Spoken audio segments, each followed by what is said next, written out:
Hello friends, எல்லாம் நல்லா இருக்கீங்க நம்புறேன். உங்க லைஃப்பை நீங்க வாழணும்னு ஆசைப்படுறீங்களா? அதுக்கு முக்கியமான ஒரு விஷயம் இருக்குங்க. அதுதான் ஈகோ.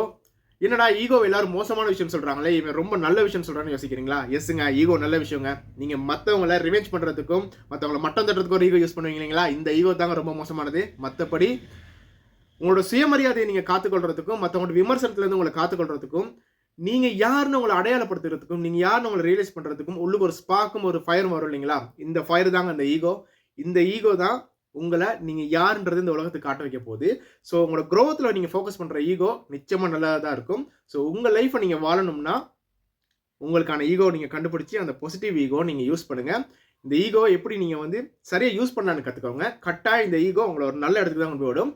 அது இல்லாம நான் எல்லாருக்கும் ரொம்ப நல்லவனா தான் வாழணும்னு ஆசைப்படுறேன் அப்படின்னு சொல்லி நீங்க யோசிச்சீங்கன்னு சொன்னா, கடைசி வரைக்கும் நீங்க நல்லவனா மட்டும் தான் வாழ முடியும். உங்களுக்கான லைஃப்ப நீங்க வாழ முடியாது. ஸோ நீங்க உங்களுக்கான லைஃப்ப வாழ போறீங்களா? நீங்க ரொம்ப நல்லவனா வாழ போறீங்கன்னு நீங்க முடிவு பண்ணிக்கோங்க. ஸோ இது தொடர்பான ஏதாவது கருத்து இருந்துச்சுன்னா நீங்க கட்டாயம் கமெண்ட் பாக்ஸ்ல சொல்லுங்க. சேனலையும் அப்படியே ஃபாலோ பண்ணிக்கொள்ளுங்க. இதே போல ஒரு நல்ல கான்செப்ட்ல நான் மீண்டும் சந்திக்கிறேன். பை.